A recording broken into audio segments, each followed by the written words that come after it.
Hey everybody, this is James Wilson with BJJ Strength Training, and today I'm going to show you 3 bodyweight exercises that will really help your ability to bridge and shrimp and really anything having to do with elevating the hips to create space from the bottom position, which is a really important skill for us to have.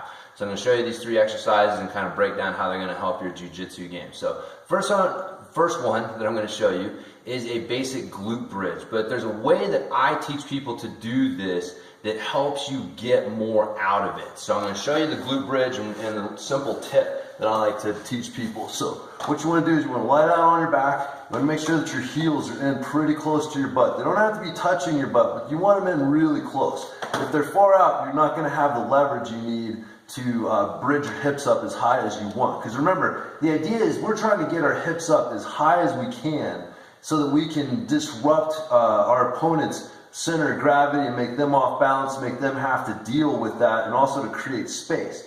And so if I have my feet too far out, I'm just not going to be able to do that. So what I'm going to do is I'm going to drive my hips up and then I come back down. Now here's the trick. I'm not thinking about pushing my hips up. I'm thinking about driving my knees away from my shoulders, and I'm trying to get as much length as I can.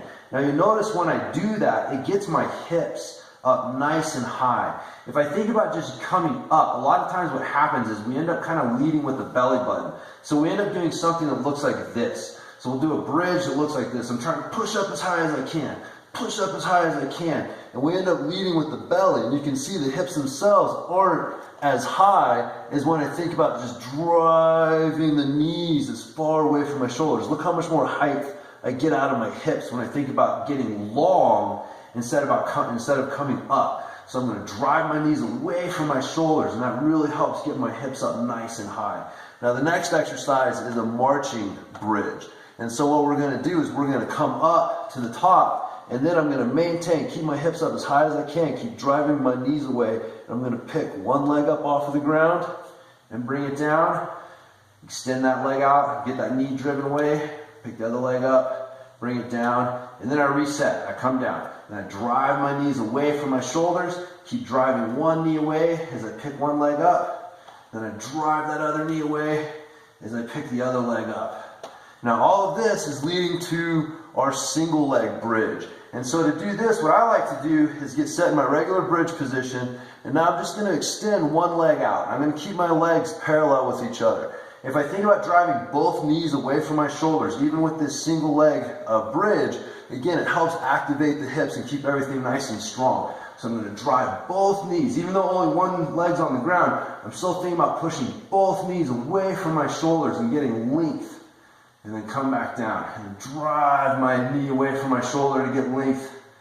And then come back down, driving the knees away. And then come back down. I like to hold that top position for a second or two to really develop that stability at that top position, because again, that's important. You know, be able to get up here is one thing, but maybe being able to hold it so that you can move and create some space from the bottom is what we're ultimately looking for. So again, a couple ways this is going to help your jiu-jitsu. Like I said, when you start thinking about driving the knees away instead of just coming up, I've already showed you how you're going to get more height out of your hips, which is going to help you create more space, going to help disrupt people's balance and center of gravity on top of you more. Working on your single leg strength is really important for a couple reasons. One, when you're mounted, really having both legs up so that they can grapevine underneath you is not a good idea. You really want to try to get in the habit of keeping one leg down when you get mounted, so that it makes it tough for them to grapevine you, and it makes it easier for you to start working your elbow-knee escapes.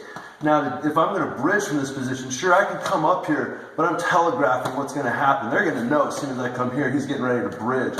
But if I get good with my single leg bridges, I can be here and protecting this and working this and still be able to bridge and bump and create space and do what I need to do.